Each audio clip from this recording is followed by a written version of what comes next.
Hello everyone, welcome to SP thinkers. இன்றைக்கி சூப்பரான mutton biryani எப்படி செய்யலாம் அப்படின்றத பார்க்கலாம்.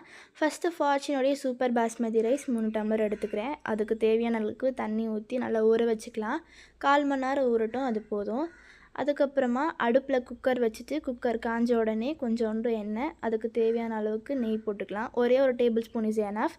அதுக்கப்புறமா கொஞ்சம் சோம்பு, பட்டை லவங்கம் ஸ்பைசஸ், அப்புறம் 3 பெரிய பெரிய வெங்காயம் நீட்டாக கட் பண்ணி அதில் போட்டுக்கலாம். இது பிரியாணியோட ஃப்ளேவரை கொஞ்சம் ஆட் ஆன் பண்ணி கொடுக்கும். அது எல்லாமே ப்ரௌனிஷாக நல்லா வதக்கின பிறகு 4 பெரிய பெரிய தக்காளி இல்லை 5 பெரிய பெரிய தக்காளி குட்டி குட்டியாக கட் பண்ணி அது எல்லாத்தையுமே சேர்த்துக்கலாம். அதெல்லாமே நல்லா வதக்கி விட்டுருங்க. தக்காளிலாம் நல்லா வதங்கணும். அந்த நேரத்தில் 2 டேபிள் ஸ்பூன் இஞ்சி பூண்டு பேஸ்ட் எடுத்து ஆட் பண்ணிக்கோங்க. ஆட் பண்ண பிறகு நல்லா வதக்கி விடணும். அப்போ தான் அதோடைய பச்சை வாசனை எல்லாமே போகும். அதுக்கப்புறமா தேவையான அளவுக்கு புதினா ஆட் பண்ணிக்கோங்க. பச்சை மிளகாவும் ஆட் பண்ணிக்கோங்க.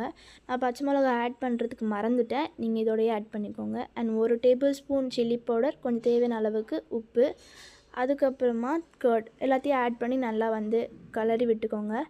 இந்த நேரத்தில் நான் ரைட்டாக்கு தேவையான ஆனியனும் கட் பண்ணி எடுத்து வச்சுக்கிட்டேன். அதுக்கப்புறம் முட்டையும் பாயில் பண்ணிட்டேன்.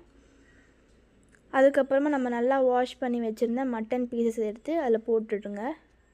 நல்லா போட்டுட்டு கொஞ்சம் தண்ணி ஊற்றிட்டு அதுக்கப்புறமா கிளறலாம்.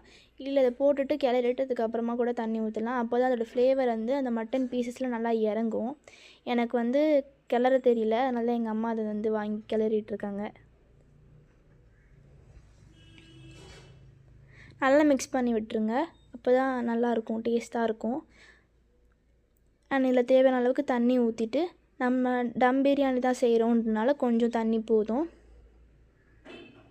அப்புறம் விசில் போட்டு 2 விசில் வந்த பிறகு எடுத்துக்கலாம்.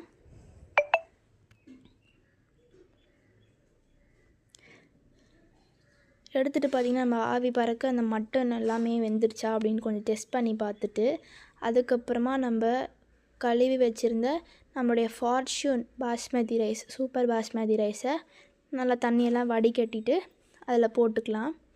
இந்த குவான்டிட்டி எத்தனை பேர் சாப்பிட்லாம் அப்படின்னு பார்த்திங்கன்னா 4 to 6 மெம்பர்ஸ் சாப்பிட்லாம். 4 to 5 இஸ் எனஃப், அவ்வளோ மெம்பர் சாப்பிட்லாம். கொஞ்சம் தண்ணி ஊற்றிட்டு டம் பிரியாணிக்கு நான் இந்த கல் இருக்கும்ல அது மேலே வச்சுக்கிறேன். நம்ம பிரியாணி இப்போ ரெடி. அதை பிளேட்டிங் பண்ணிடலாம். ஃபஸ்ட்டு நம்ம பிரியாணி எடுத்து வச்சுக்கலாம், அப்புறம் ரைட்டா, அதுக்கப்புறம் முட்டை. இந்தாங்க உங்களுக்கு ஒரு வாய். அதுக்கப்புறம் யாருக்கெல்லாம் பிரியாணி பிடிக்குமோ அவங்களாம் கமெண்ட் செக்ஷனில் ஐ லவ் பிரியாணின்னு சொல்லுங்கள். தேங்க்யூ ஃபார் வாட்சிங். லைக் அண்ட் சப்ஸ்கிரைப் பண்ணிக்கோங்க. பாய்.